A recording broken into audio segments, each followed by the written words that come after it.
वाव shorts में आपका एक बार फिर स्वागत। मैं इस कहानी के माध्यम से आप लोगों को बताना चाहता हूँ कि बुजुर्गों को शायद भौतिक सुख सुविधाओं से ज़्यादा अपनों के साथ की ज़रूरत होती है। इसलिए बुजुर्गों का सम्मान करें। ये हमारी धरोहर है। यह वो पेड़ हैं जो थोड़े कड़वे तो ज़रूर हैं, लेकिन इनके फल बहुत मीठे होते हैं। इनकी छाँव का कभी कोई मुकाबला नहीं कर सकता। आज की कहानी का विषय है पिता की चारपाई।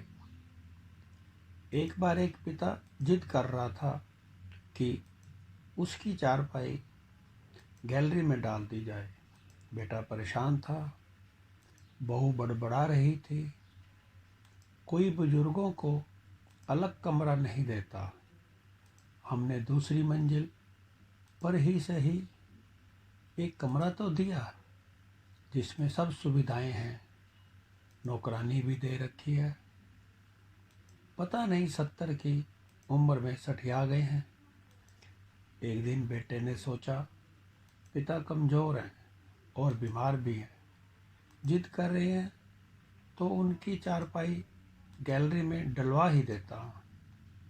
पिता की इच्छा पूरी करना उसका स्वभाव भी था। अब पिता की चारपाई गैलरी में आ गई थी। हर समय चारपाई पर पड़े रहने वाला पिता अब टहलते टहलते गेट तक पहुंच जाते। कुछ देर लान में टहलते, लान में खेलते, नाती पोतों से बातें करते, हंसते बोलते और मुस्कुराते। कभी कभी बेटे से मनपसंद खाने की चीज़ें लाने की फरमाइश भी करते। खुद खाते, बहू बेटे और बच्चों को भी खिलाते। धीरे धीरे उनका स्वास्थ्य अच्छा होने लगा था। दादाजी मेरी बाल फेंको। गेट से प्रवेश करते हुए बेटे ने 5 वर्षीय बेटी की आवाज़ सुनी तो बेटे को डांटने लगा कि अंशुल, बाबा बुजुर्ग हैं, उन्हें ऐसे काम के लिए मत बोला करो। पापा, दादा हर रोज़ हमारी बॉल उठाकर फेंकते हैं। अंशुल भोलेपन से बोला। क्या? बेटे ने आश्चर्य से पिता की तरफ देखा।